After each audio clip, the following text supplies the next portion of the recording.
Now, I want to start focusing on two players purposely that I was the most excited to see, and that was the double pivot of Jones and Gravenberch.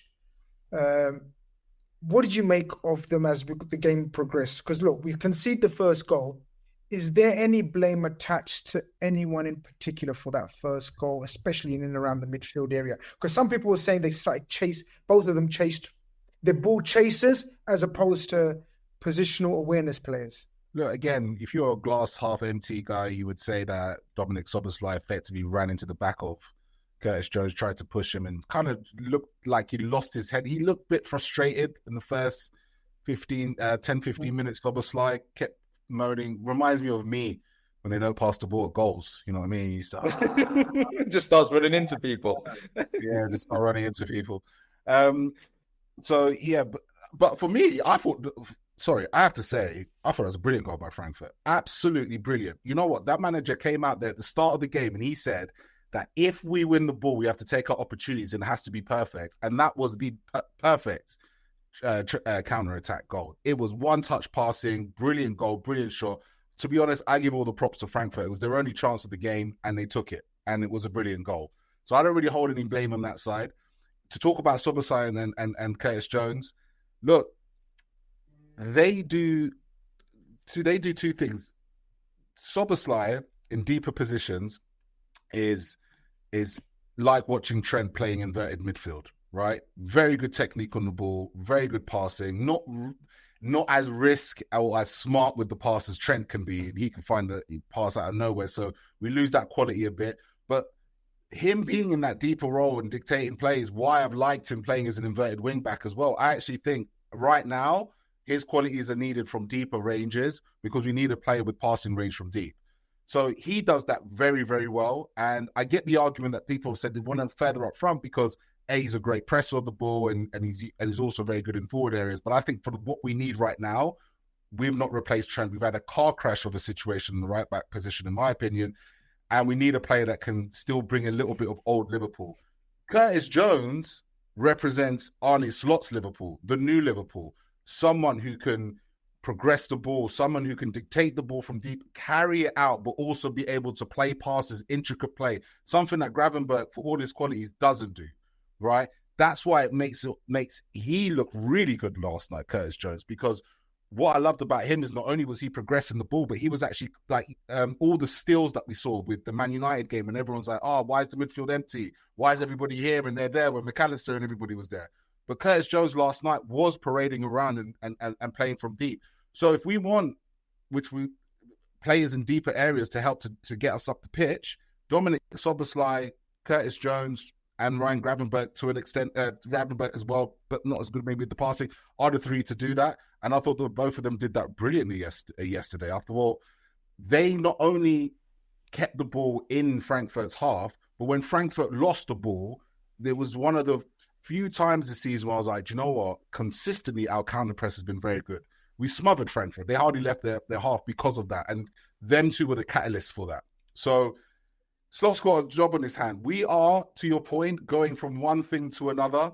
And as I said, it's almost like I don't know, you know, when they have those transformations, like Pokemon transformations. Yeah. That's exactly it. When Charmander turns to Charmeleon, or Charmeleon turns to Charizard, right? And it's banging, but we never see actually the change itself, do we? It just goes bash, and then there's a new Pokemon. So what I'm trying to say, that this is what I see right now, and I think balance-wise, this could help Slot a lot because obviously he wants to give Florian Wirtz the key, right? Well, this is it. The key to that formation is Florian Wirtz gets freed up in the 10. Literally plays in the 10, Ben. But then the Gakpo position was slightly confusing. We didn't know who's going to play on the right. Did you make sense of that formation? Because obviously it started off with Frimpong being almost a right wing back, didn't it? And Gakpo, you could say a left wing back of sorts, with Robertson playing as a third centre back. Again, many people were shouting out, "Oh my God, this is the Guéhi position. This would have been ideal for Guéhi." But do you think this was a little insight into the future LFC formation under Slot? That's interesting to know. I think we've got to start using the qualities of these fullbacks, let's be honest. One thing with Robbo played in that inverted fullback, that's not new to him. He done that for a year last year, do you know what I mean? And I think that's where the criticism's a bit harsh on Kerkers. Don't get me wrong, he's not been good, but Robbo's had a year of that, and he's also had 10 years experience at Liverpool. So you've got to give that poor kid the benefit of the doubt. But with Frimpong, you don't want him all the way back by the goalkeeper. You want him pushing on. And the first, for instance, for me, should have played against Man United because he'd have pushed their back line backwards, and that's their worst part of the game. So it could be the new evolving of Liverpool, Chris. But ultimately, you know, people know how much of a wing-back he was last year for Leverkusen, so you may as well use him to your advantage. You know, he's got the pace. If you've got pace, you want him to be getting in and around their fucking, you know, left-back, for instance, you know what I mean? I thought Robbo was superb. He brought a bit of calmness. Gakpo, you know, Liverpool are going with more bodies higher up the pitch this year. This seems to be the way the call, Grizz. When you've got so much attacking options, I think that's the only way you really can go. Grizz, we spoke about it the other week. You know, we only really have two defensive-minded players, don't we, in the back line, in Konate and Van Dijk. And I know Gravenberch, I don't even know what he is this year. I don't think we all do to but he mentioned the free roll. I think everyone's got a fucking free roll at the minute. Everyone's got free roll. Hence why the result. Bateman just played footy, do you know what I mean? You know, it's like, on paper it looks like a little rondo, doesn't it? All in a circle with two in the middle. But the problem is, I think if you've got it, this is where the midfield has got to get used to it. If you're going to play that sort of formation, the two in the pivot need to constantly be playing all the time. Otherwise, they're never going to get used to each other. But I thought it was impressive, Chris. I did. I thought we played our best football. We looked energetic, quick. Do you know what it was? The passing was so much better. I think we've been shite at passing the ball this year. And, you know, for instance, I looked at Arsenal against that. I hate talking about these fuckers, for instance, but they had zip in the ball, and I thought that was the first time I'd seen us looking as controlled as we had them. Do you know what? Probably Dominic Szoboslai was the man of the match, for instance. He could be. But I thought Curtis Jones was one of the reasons why Liverpool was so good last night. I think Do you know what, mate? Yeah. You know, I think he you know, he's shown a leadership. The things he said for me, mate, I want to just bring them up myself because being a scouser. Well, no, I'm gonna bring them up right now. Go on. No, I'm gonna bring them up. Go on. As you talk through it. I mean, let's read it. Let's read what he said. So this is what he says. Speaking to LFC after the game, he says, "I've been saying it for a couple of weeks. Our games feel as if they are basketball games. It's an end-to-end a lot." I was very surprised he said all this, actually, by the way, guys. But like a fan on the pitch, isn't he? Really impressed me. He says, I've come into the team, and the thing on my mind is I want to get on the ball. I want the team to play through me. I can dominate a game if I've got the ball a lot and I have Dom alongside me, who is comfortable on the ball as well. They get Endo? I don't know, because he usually ends up playing with Endo. Anyway, I think our goal was to get on the ball and play. The crowd was amazing, so it was important that we kept going all the time and didn't let it affect our play. Look at our team with the likes of Flo, Alexis, Hugo up there, Cody off the left, who was always going to score and assist. I feel that we have to trust in them, and that's what we did. And we came away made up. That line, I feel that we have to trust in them, is big. Very telling, because even with him, I've noticed start of the season, there's times when flows in positions and stuff, and he's just hesitant, right? So that was very telling, I thought. Sorry, Ben, go for it. No, I just think, you know, from my point of view, he said things that probably all of us would have said on the pitch. Do you know what I mean? And he said that he's like, I wanted to go and make the difference. I knew I had to. He's coming across like more of a leader, mate, and, you know, you never know what happens in the future. Like, for instance, we all envisioned Snem was the vice captain. He's starting to look like that type of profile, Curtis Jones. The things he's saying, obviously, look, he needs to break out. He needs a bit of a push this year, and I think he needs to start establishing himself. He's his, you know, like Joe Gomez, Curtis Jones is his own worst nightmare. Curtis gets in form, gets in knock. So now he needs to build upon it. And I tell you what, mate, you know that Man United game, I thought he was one of the only players that give a fuck in that game. Sorry for me language, but he's looking around at the crowd, fuming. And that's how I was, do you know what I mean? Fuming in that game. And all we can ask for is for the manager to keep him in there, because I tell you what, mate, some of the other midfielders that I love in McAllister, he probably is. He's a much better player than Curtis Jones, you know what I mean? But right now he's not. And I think Curtis playing like that, you can only see Liverpool playing well. And, you know, if anyone gives half a shit like Curtis does, we're going to be all right. Cav, I think... Cav, I'm going to come to you. I'm trying to read out our very own Welsh Mo's who's ditched us for a date with the missus. But it's okay, no problem. You carry on having dinner with your missus, and we'll divorce you. Don't worry. He says that statement from Jones feels like a massive moment for him, almost like a coming of age and maturity, maybe a huge turning point in his Liverpool career. Great point. Because Cav, me and you have been, and Keith as well, we've been discussing Curtis Jones' best part of 3 years, probably. Yeah. This is the season. He needs to establish himself. Every show used to be, there was a segment on Curtis Jones. Where are we at? I love him as a footballer. I'm just so disappointed that every single time he gets a run of form, he picks up an injury, or he's had eye injuries. He's had all sorts of stuff go against him, right? It's really hampered his career.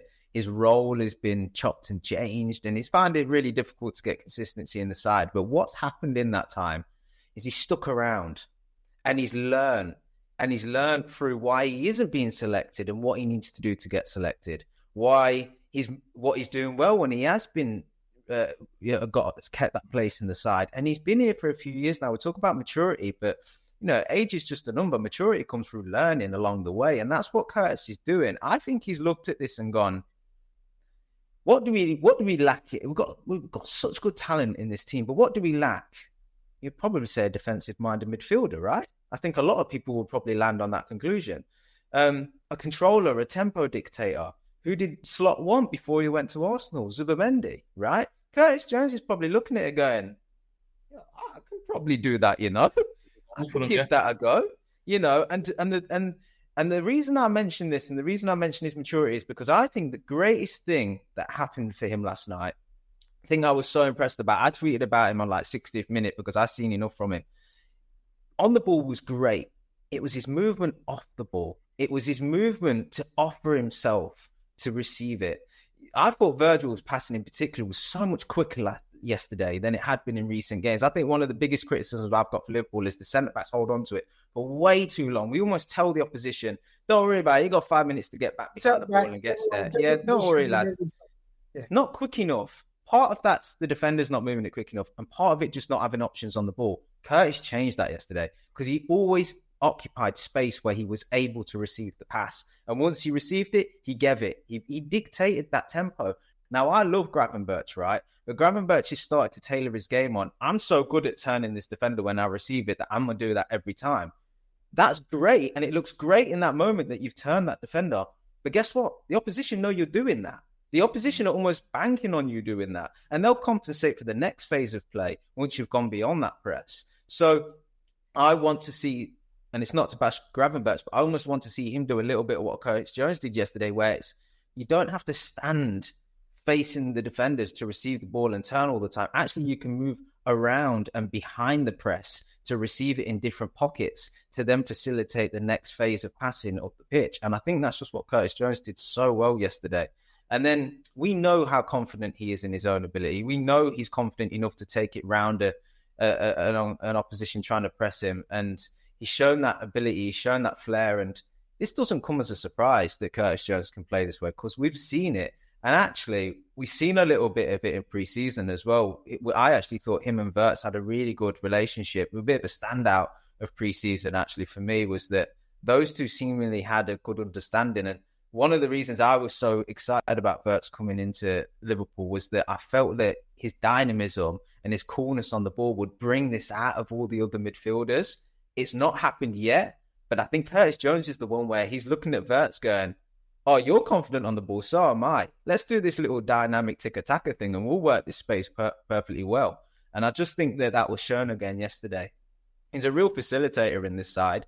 Now, I know it's one game, and I know Brentford coming up is going to be a different task, and they're going to be aggressive in midfield. They're going to press quicker. They're going to be much more aggressive.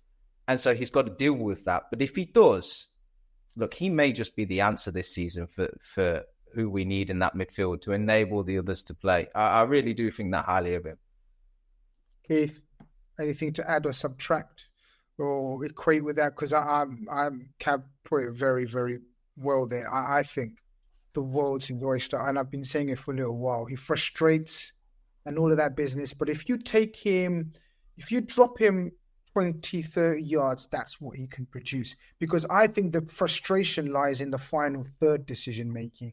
The frustration lies in the final pass, whether he should shoot, pass, keep position, whatever. But when he's deep, he's almost by default have to keep the ball moving because that's the position he's in. Do you understand? He has to progress the ball because he's the first person receiving it from the defense. I think the future is there for him for a deep lying tempo set out, whatever the new tactical words are, right? I don't know. You'll probably know more what the words are these days to describe a fucking deep lying playmaker. It's a Vitinha role. That is the role that I believe that Jones can facilitate and what Arne Slot is looking for in that midfield. I 100% believe it. I believe, the thing with Curtis Jones, you mentioned something about like the finishing and the passing and the decision in the final third. I think what is even more frustrating is that when he gets it right, it's world class, right? When he gets the run right, some of the goals he scored, brilliant. I thought the goal last season against Chelsea, for example, where he makes that last-ditch back post run, knocks it in, that wasn't Curtis Jones going backwards.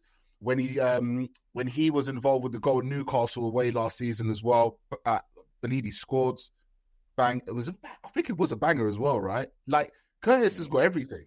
Sometimes he just doesn't do it. Like, if he just did it at that moment, he could have more quality moments. He probably have more assists. He probably have more goals. Again, I think that's genuinely just a confidence thing. If Arne Slot can believe in him, the way Curtis Jones is talking right now, that may be happening because this is the most confident I've ever seen him talking. And clearly Arne Slot values him a lot because you never hear anything about Curtis Jones even being remotely close to being let go, sold, whatever. Like, you don't hear any murmurs at all. So to have what you said there is boom. If he can get this run of games, he gets more confident, timing becomes even better, etc., etc. Like, he's taken McAllister's place. It's done. He's taken his place. Well, his partner in crime on the night, Szoboslai. For me, I mean, we've lavished praise on Curtis, and rightly so, but I thought Szoboslai was man of the match, Ben, because in that first instance, he was supposed to cover that right back area when Frimpong was moving on. Yeah. Then when Bradley comes on as more of an orthodox fullback, he reverts to a double pivot in midfield. That pass in the first half, lads. So we go 1-0 down, and then I think Szoboslai takes over the game in a way that I haven't seen before. Now, I'm going to caveat that with they weren't very good, lads. They weren't very good. Oh, sorry. I just got something to say on it as a side note. It was great product placement by my company yesterday. Do you not see the shirts? Indeed, sponsored for Eintracht Frankfurt. Yeah. And it might be a good omen because Indeed also sponsor Brentford's training kit. So if we lose, it's on you. Ben, I look, as I said, I don't think Frankfurt. I think they were the ideal opposition for us. I think they were cannon fodder the way they tried to play with us against us. But still, you can only perform and play in whatever role you're given. And every game, this guy plays about 4 different roles for us. And guys, I've been saying it for weeks. For me, he's one of the first 3 or 4 on the team lineup, man. I don't give a shit where he plays on that pitch. He's got to be in that team. He topped it off with a goal, obviously, but that pass and his range of passing, the combination between them two is what you need in a modern-day midfielder, except that defensive awareness and responsibility. But can that be coached? Can that learn that? Because they're both young. People forget how young they both are, I know they look mature and old, but they're both 22 or something, 23, 22. Not older than 24 or something, whatever it is. Someone let me know in the chat how old. I don't think he's 24. Supposedly, I think they're 23 probably. He looks about fucking 34, doesn't he? Yeah, I know exactly. He's got the same hairstyle I used to have a couple of years ago. He's got a fucking ponytail and everything now. He wants to calm down. Oh my God, hold on. Here we go. I just checked, yeah. He's 24 years old and his birthday is on the same day as mine. This time. So he's 23. So he's 23. No, he's going to be turning 25. He was born in shit. He was born in the millennium, lads. Amazing. 2000. But as a combination in the modern day game, I think the only thing they lack, someone pointed out to me, was defensive responsibility and awareness. But I replied to that. They're both very young. They're being used in different roles. And if they fix their roles, they can be taught that and they can learn that side of the game. Yeah, I think, for instance, Szoboslai, I think at times he can cause the manager a little headache because sometimes there's nowhere to put him. Do you know what I mean? And he starts to use him as a coverage player, as we've seen at fucking right back. I don't think that does Dom any favours. Last year, it's probably his biggest criticism wasn't giving any assists and shit like that, not enough goals. So you don't want us to be utilising all different roles, do you? I think last night was one of his best games for Liverpool. Like, GRizz, you're right. They're not very good. They're shite. I think they're 3 games. It's been 5-1. Not all defeats, of course, but I mean, fucking hell, it's like a basketball score. You say that, so I think they did beat Galatasaray. Hello. Do you know, maybe we should have beat them as well. They're fucking crap, aren't they? Let's make no mistake about it. Let's call it for what it is. They're garbage. However, you can only be what's in front of you. They were kind of tailor-made for us. I think it was the perfect game for that midfield too to get into, because getting out there, running the legs, get the ball moving. It's the most comfortable I felt watching us last. And I think, mate, I've been fuming at us the way the turnovers and all that sort of shit. But I just think them two bounced off each other, and it's. I've seen one of the comments before saying Gravenberch comes back in. Maybe he does, right? But I actually wouldn't. If he's had a knock, let him have a little shit out for a minute and let these two have a good go.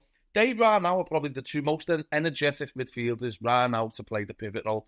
McAllister looks like he's running through fucking toffee, do you know what I mean? So he can have a little sit down for a minute. And you saw the difference when he came on.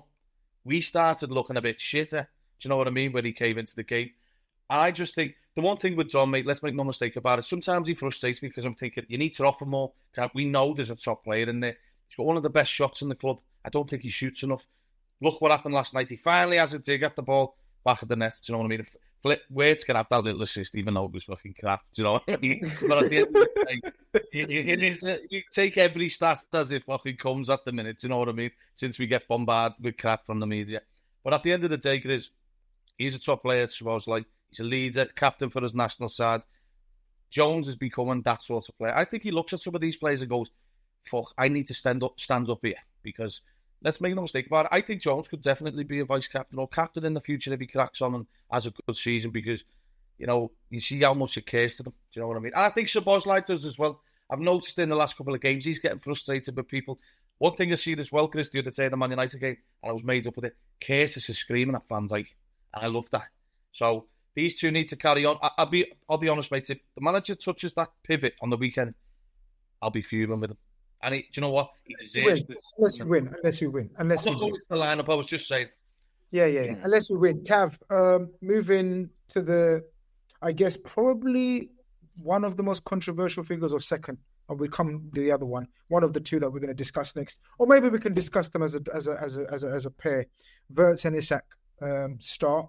I'm not sure if it's for the first time, lads. Maybe no, they started before together. They started against Palace. Yeah. They started against Palace, I'm sure. Did Wirtz start against Palace? I'm sure it was. He played in the box midfield, didn't he? Okay. Contrasting games, Cav. Understandably so. Isak is still not looking as sharp as we would like him to be. Wirtz looked much sharper though, and if you're doubting his ability, then maybe football's not for you if you don't see it. I think, exactly that. Jesus, if you don't believe in somebody like Florian Wirtz, I don't know what you believe in, to be honest with you. Yes, we've not seen Florian Wirtz of the Leverkusen, days yet here at Liverpool, but it will come in time. I think just sticking on Wirtz for a second, Liverpool are, how do I put this? I'm worried Liverpool are going to run into a bit of an identity crisis under Slot. All right, and maybe this is not the conversation for today, but it ties into the Wirtz thing a little bit. Under Liverpool have always been energetic, aggression, high octane football, if you like, attacking intent, power of Anfield, all of that. Klopp emphasized it. Klopp brought it back. Klopp reveled in it. Slot tweaked that. It's more of a simpler game, more controlled game, lesser tempo, and this and that. And I think for under Slot, I think we'll have a good period, and I think we'll be successful. But then I think ultimately Liverpool's identity is to get back to higher octane football. I think the team are struggling with that a little bit. The team is struggling with it. You can see it. Some players are really wanting to press, and some players are just a bit more composed and comfortable waiting for the ball and stuff. Yeah, and I think we're just kind of really in this period now of transition. It's why a lot of people have said maybe the transition that's happening this year probably should have happened last year, because the change stylistically that Slot's trying to implement, it's a slower tempo, it's a slower thing. And look, we had a Klopp for years, and it was ingrained in us. You press, you can't press, you fight for every duel, you do all this, you don't drop off. You 2-3 players surround the man, you compress the pitch, you leave the other side of the pitch completely wide open, and all of this. And that's changed. And that's not just a change of tactics, that's a change of mindset. And there's a lot of players here still from that Klopp side that are still shifting that mindset. I think Florian Wirtz is a player that fits exactly what Slot wants to do. He's of that ilk. He's of that ilk of, I'm so good on the ball and I'm so good drifting between the lines, and I trust my ability. And even if I get dispossessed a few times, I don't care. That's my game. It's cool. It's calm. It's composed. It's neat and tidy touches. I'll give it you for you to go do something, but I'll also offer an option back. I might not just panic and put the ball into the box. I'll take an extra touch. I'll run into the box with it. And everybody else has got to get on that wave. This is not out-attacking, transition as quick as you can. This is not got to get the ball forward with one direct Trent pass. This is not, you've got to finish it first time. It's more calm, controlled, 2-3 more touches, 2-3 more passes to build up. It's give the ball, get it, pass and move. And when the team starts to play together more and starts to get in tune with that and the rhythms there, Florian Wirtz is going to flourish. Florian Wirtz can only be the player that we know he can be when everybody around him understands what he's trying to do. And that's why, for me, yesterday's game was so great to see, because I feel like he had players around him that kind of understood it better. Curtis Jones wants to play that way. Ekitike's link-up's great. You know, Isak had a role where he was more having to stay on the shoulder, which is fine. He had to stretch the opposition. But Szoboslai's doing all the running around, but he's there to really get it, win it, give it, you know. And I just felt like he was surrounded by teammates that kind of were on the same wave with him for a little bit, which is why he looks so much better, you know. And I just think that we just need to get that consistency, and you're going to see a great Florian Wirtz in the future. You really are. So I've got no doubts about him, and it was good for his own confidence that he got them assists yesterday and had a good game. Isak, look, I'd like him to have seen a little bit more. He's had chances. He's not finished well. But that's okay. That's fine. You know, I'm sure, again, that will come in time. You can probably recognise that I'm quite a patient Liverpool fan saying all of this. He did what I think was required of him yesterday. And I sort of just said it. He had to stay on the shoulder. With Wirtz dropping in the space, Ekitike dropping in the space, Gakpo, who likes to cut in, Curtis Jones, who's happy to carry the ball, Szoboszlai, who's a willing runner. It could have become so congested that you needed somebody to be selfless and just be like, look, if I get 5 touches in this game, that's fine, but my position needs to be right for the team. And that is on the shoulder, pushing them defenders back. And you've seen it with the chances he got. There were just little dinks up the top. That touch from Szoboszlai's pass was sublime. I thought the keeper done well because he was in his face before he knew it. So it was a great touch. Couldn't do more. And then that was the only type of finish he could have done because the keeper was out. Of course, maybe I'd like to think a month down the line, he might have taken it around the keeper with his second touch. But the second shot, I was really impressed by. That's more of the Isak that we saw at Newcastle. Because that wasn't an easy chance, but on pace, on target. Doesn't miss the target. Yeah. It was very Shearer-like. Shearer finish. Bang. And I look at that shot away because I think the way I see this Liverpool side going, and fair play to anyone that can predict how this Liverpool side's going to go, but the way I see it going and the way I think Slot wants this team to play is, like I said, a few more touches, slower build-up, pass and move. And what that means for the striker is whenever he gets his touch, it's got to be touch, shot, out the feet, shot, or touch, link up. It can't be ball carrying. It can't be dilly-dallying on it and this and that. So he's got to be short and sharp. And we've seen it when he first come in. I think his debut, we was doing little flicks and stuff, and it looked great. That's what we need from him. We just need you to be, you might not be involved in the play a lot, but when you do get the ball, it's got to be quick and it's got to be incisive. And that's why I was pleased he took that shot. I know it was near post and the keeper saved it, probably never going in, but that's what he needs to do. Because all the build-up player, Curtis Jones and Wirtz and all of this, that's lovely. But you need the striker to be getting the shots away. And so he's got to have that mindset that I'm the killer in this team. So every time I get the ball, I'll make sure I'm in and around the 18-yard box. And my first thought is, how do I get a shot away? How do I get a shot away? The option is not on. How do I release it to my teammates as quick as possible? That's what I think his game needs to be tailored on for him to be effective now. Keith, amongst all the signings, I was wrong about Ekitike. I didn't know how good he was. And this is not overreactionary. I know the opposition, etc., but I think the moment he's walked through the doors at Liverpool, he's been a revelation. I think in the modern day and age, that price tag could be a bargain long term. People might laugh at that. People might frown at that. People might think, oh, fuck's sake, calm down, GRizz Khan. No. Here we go.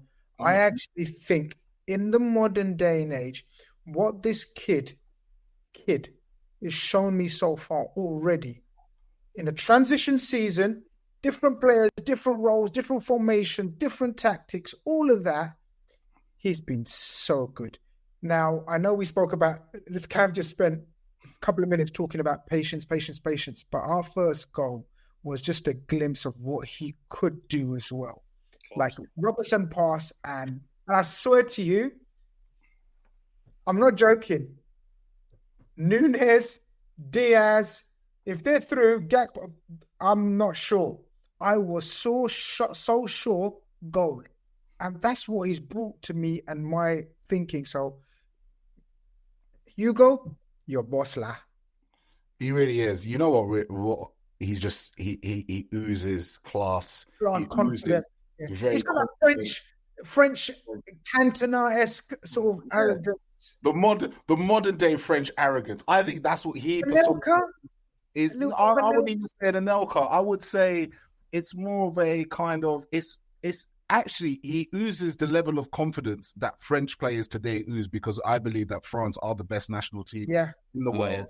They produce the best talent. They've got the best players, and literally their 11 is just like a god team. World 11, yeah. It's a world 11. Team, Keith, isn't it?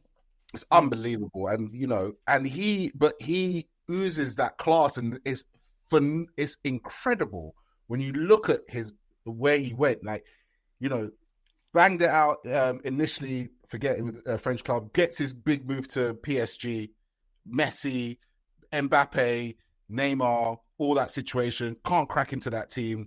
You think, right, cool, Hugo, bright spark, didn't quite make it PSG, see you later. He has belief in himself. Yeah, that slim but strong build, that's the class bit, when he gets that ball in deeper areas and he moves it about and he does 1-2s, etc. Trezeguet. He's got a combination of Trezeguet. Someone said Benzema. He's far quicker than Benzema. Benzema was more sturdy. Bases his game around him, though. That's his hero. I know, but Trezeguet, his finishing is so Trezeguet. Trezeguet was the master of the side foot finish. This kid, watch the compilation by the end of the season. Watch how many side foot finishes he's done. He gets 20 league goals in. Oh, watch how many side foot finishes he's done. Clean, crisp side foot bang. Yeah. No, for me, it's the character. Like the way he deals with setback. Do you know what I mean? The way he has dealt with setback and the way he rises. That sending off was flipping stupid, right? And could have set him back, right? Isak could have taken the opportunity and Hugo could have been holding bench, right? But the moment he gets back, he gets his opportunity again. I thought against Man United, he come on and he just lit the team up. We were literally about to just drag into a doldrum before Hugo came on. And then he started actually running at Man United players, which they don't like. For me, Grizz, I'm in the exact same boat as you. Completely overlooked him. When we were linked to him, I was like, nah, it's there, whatever. But Isak. You know, when we signed him, I was like, cool, nice. He might be kind of like almost like an Origi, come off the bench and stuff like that. Yeah. It's Yeah. day one. He has said, that is my position. Come take the shirt if you can, kind of thing. And for me, in a situation like this, you need that competitive nature from players in a situation of transition. Who wants to come out and be the man? And so far, Hugo has been the man. The goals that we've scored have been brilliant. I think we score good goals. I agree with you, Ben, by the way. I just wanted to say this before I pass to Hugo over. I agree. At times, it can be really boring watching Liverpool compared to what it was like under Slot. You don't get the situation anymore where someone like Trent will just play one pass and all of a sudden they're 2v2, stuff like that. But when we do score goals, in my opinion, we score the best goals in the Premier League. Newcastle one. Yeah, perfect example. Touch play, dummies, this, that, and the other. The quality when it all works, and Hugo showed it in a different way in the transition. Honestly, I'm very excited about this kid, man. He's got a good bit off about him as well, but he stops the ball dead and little tricks and flicks. And I like what you try to jump in because I know you want to move on. But I think I've always said recently, I think he's got a blend of Anelka and Firmino, but I've seen a little Berbatov about him. Do you know when Berbatov used to stop the ball dead? Look how many players we're comparing him to. This dude can't waste true, though. On me, fucking yeah. No, but what? Remember Berbatov? Some of his best football when he stood still. Have you seen Ekatike draw people when he stands still and it just goes again and shit like that? Mate, he's a dickhead as well. Let's make no mistake about it. See what he said to Virgil on Instagram? Why are you getting that award again, man of the match? No, there was a part, by the way. There was a part when he did the interview, and when they asked him, was it, you're going to score against Frankfurt, blah blah blah blah, and he was like, it had to happen. And then he did his own media trained answers. Great lad, isn't he? He's brilliant. I think every interview he's done and everything else, apart from that blip, and even that blip is so funny. Like, you're in a yellow card, and even that's a bit wild and mad. And like Ben says, he's a bit of a dickhead, but that's every team needs. We've always had one. You in on the language. No, but we need one. Well, yeah, we need to warn you about the first 5 minutes and swearing. But all right. Well, I've got you from every show. Remind me not to go to Ben first in the first 5 minutes. All right. Yeah, Go last. Go last. Yeah, definitely past the 5 minute barrier. But Ben,